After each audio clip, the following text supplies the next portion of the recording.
Spring force और potential energy का question एक बहुत ही कॉमनली आस्क्ड कंसेप्ट है, जिसमें हम जानते हैं, सपोज़ कीजिए कि यहाँ पर एक स्प्रिंग है, स्प्रिंग जो कि अपने नेचुरल लेंथ पर है। ऑलराइट, अब इस स्प्रिंग को अगर हम पुल करेंगे, यानी इसे इलोंगेट करने की कोशिश करेंगे, तो डेफिनेटली एक पुलिंग फोर्स इस पर हम अप्लाई करेंगे। सपोज़ कीजिए बच्चों की यहाँ पर we are applying a force F, external force. Alright, so as a consequence इस वजह से there will be an elongation या एक्सटेंशन। याद रखिएगा, पॉजिटिव डिफॉर्मेशन मतलब होता है इलोंगेशन और नेगेटिव डिफॉर्मेशन मतलब जिसे हम कंप्रेशन कहते हैं। सो एक्स यहाँ पे देखो पॉजिटिव है, तो स्प्रिंग के अंदर ही अंदर जो रिस्टोरिंग फोर्स डेवलप होगी that will be directed opposite. So therefore in दोनों के बीच का जो इंटर रिलेशन है स्प्रिंग फोर्स और डिफॉर्मेशन के बीच, अगर हम वेक्टर वर्शन देखें तो हमें ये लिखना चाहिए कि फोर्स इक्वल्स टू माइनस के एंड एक्स। ठीक है, अगर वेक्टर वर्शन में लिखे तो, बिकॉज आप देख पा रहे होंगे यहाँ पे डिफॉर्मेशन देखिए, इलोंगेशन है यानी पॉजिटिव है, जबकि स्प्रिंग फोर्स अंदर की ओर यानी नेगेटिव है। सो ओवरऑल क्वेश्चंस जो होते हैं वो मैग्नीट्यूड बेस्ड होते हैं। लाइक स्प्रिंग फोर्स को हम लिख सकते हैं एफ इक्वल्स टू मैग्नीट्यूड में के इंटू एक्स। इसमें के क्या होता है हम सभी जानते हैं, that is called force constant या स्प्रिंग कांस्टेंट। वेयरएज इस डिफॉर्म्ड स्टेट में पोटेंशियल एनर्जी को हम लिखते हैं U इक्वल्स टू, अगर हम डिराइव करेंगे तो हमें मिलता है half into k into x square. अब देखिए F इक्वल टू के एक्स, यानी हम यहाँ पे x को चाहे तो F अपॉन के भी लिख सकते हैं, या फिर स्टूडेंट्स k को हम लिख सकते हैं F अपॉन एक्स। ठीक है ना। सो लाइक हाफ के एक्स स्क्वायर को हम लिख सकते हैं 1/2 into k into x square को हम सब्स्टिट्यूट करेंगे, हम x को एलिमिनेट करना चाहते हैं, एक्स स्क्वायर को हम लिखेंगे फोर्स अपॉन के का whole square. So that will lead to, यहाँ से हमें एक फार्मूला मिल जाता है पोटेंशियल एनर्जी इन स्प्रिंग, यहाँ पे हम लिखेंगे एफ स्क्वायर अपॉन के। याद रखिएगा यहाँ पे एफ क्या है, यानी डिफॉर्म स्टेट में जो यहाँ पे फोर्स है वो है F. Very similar to this, हम पोटेंशियल एनर्जी को half into k x square को हम half into k into x square को हम लिख सकते हैं, यानी के को अगर हम सब्स्टिट्यूट करना चाहेंगे मान के चलिए, सो एक्स स्क्वायर लिखेंगे और के को हम लिखेंगे फोर्स अपॉन एक्स। सो और एक फॉर्मूला यहाँ पे निकल कर आता है हाफ इंटू फाइनल सिचुएशन में फोर्स इंटू एक्स। ऑलराइट, सो हमेशा ये तीनों ही वर्शन आपको याद रखने होंगे। तीनों वर्शन कौन कौन से? Potential energy can be written as 1/2, basically जो डिराइव फार्मूला होता है वो आप सभी जानते हो, हाफ के एक्स स्क्वायर। इसी को हम लिखते हैं 1/2 इंटू एफ स्क्वायर अपॉन के। देखो सेकंड एक्सप्रेशन जो है that is in terms of force and के, इट इज़ इंडिपेंडेंट ऑफ या free from x.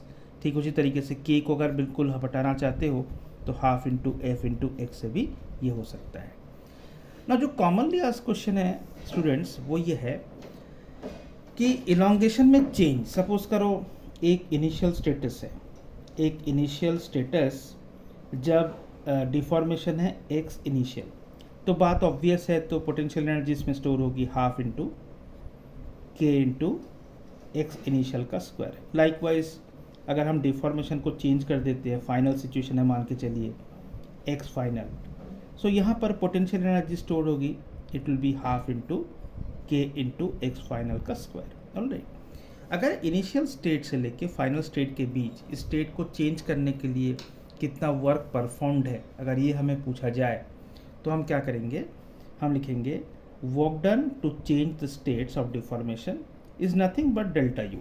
Delta u में हम लिखेंगे u final minus u initial. So it should be 1/2 into k common out, bracket के अंदर final deformation का square minus initial deformation का square. इस बात को आप ध्यान रखिएगा। कई बार स्टूडेंट्स क्या करते हैं, half into k into x final minus x initial का होल स्क्वायर, जो कि गलत है।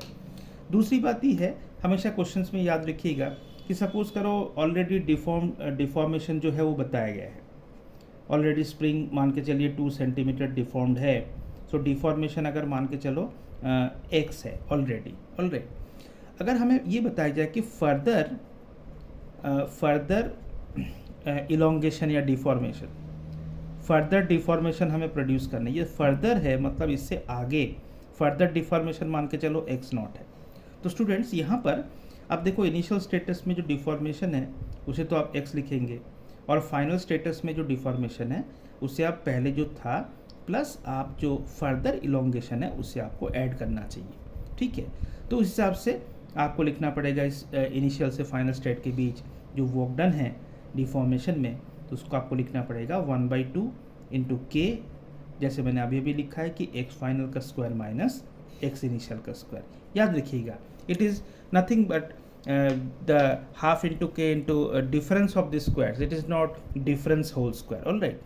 अब देखिए जो हमने पढ़ा है उसे कुछ क्वेश्चंस में अप्लाई करके देखते हैं जो बहुत ही कॉमनली आज क्वेश्चंस हैं। देखिए इसमें एक क्वेश्चन है students, A and B are two springs having force constant in the ratio 3:1। So force constant मतलब हम कह सकते हैं कि के ए अपॉन के बी, ए और बी दो स्प्रिंग्स हैं जिनके फोर्स कांस्टेंट या स्प्रिंग कांस्टेंट 3:1 रेशियो में है, all right. Now equal deforming force is applied, यानी दोनों में जो डिफॉर्मिंग फोर्स है वो इक्वल है, यानी हम सोच सकते हैं कि यहाँ पे सेम एफ दोनों का सेम है, ठीक है। Now the question maker is asking ratio of the energy stored in A and B will be. Energy stored का फॉर्मूला देखिए यहाँ पे जो एक्सटेंशन है वो हिडन है। सो एक काम करते हैं, आउट ऑफ 3 फॉर्म्स हम यहाँ पे we shall prefer to have half force square upon k, ये वाला इक्वेशन आप यूज़ कीजिए। बिकॉज देखिए अगर यू लिखेंगे दोनों स्प्रिंग्स के लिए, सो 1/2 पार्ट तो कांस्टेंट है, दोनों के लिए सेम रहेगा, और बिकॉज दोनों के लिए फोर्स सेम बताया गया कि ये भी दोनों सेम हो जाएंगे। इसका मतलब है दोनों का के अलग है, इस वजह से यू जो है इस पर्टिकुलर सिचुएशन में डिपेंड करेगा 1/k पर, ठीक है। रेसिप्रोकल ऑफ के यानी इन्वर्सली प्रोपोर्शनल, मतलब आप लिखोगे ए और बी स्प्रिंग्स में जो स्टोर्ड पोटेंशियल एनर्जी है के ऑफ बी अपॉन के ऑफ ए, यानी रेसिप्रोकल रेशियो आ जाएगा, ठीक है। देखिए ए ऊपर है, यहाँ पे नीचे है के, यहाँ पे बी नीचे है, ये ऊपर आ गया, ऑल राइट। सो क्वेश्चन में जो गिवन है के ए अपॉन के बी 3:1, तो इस क्वेश्चन का सही जवाब इन माई ओपिनियन 1/3 होनी चाहिए, यानी दूसरा ऑप्शन इसका सही होनी चाहिए, ओके। नाउ और एक क्वेश्चन ट्राई करते हैं स्टूडेंट जो कॉमनली आस्क्ड होते हैं। देखिए अगले क्वेश्चन में है कि spring has natural length, spring का नेचुरल लेंथ हमें बताया गया है जो कि 20 सेंटीमीटर है।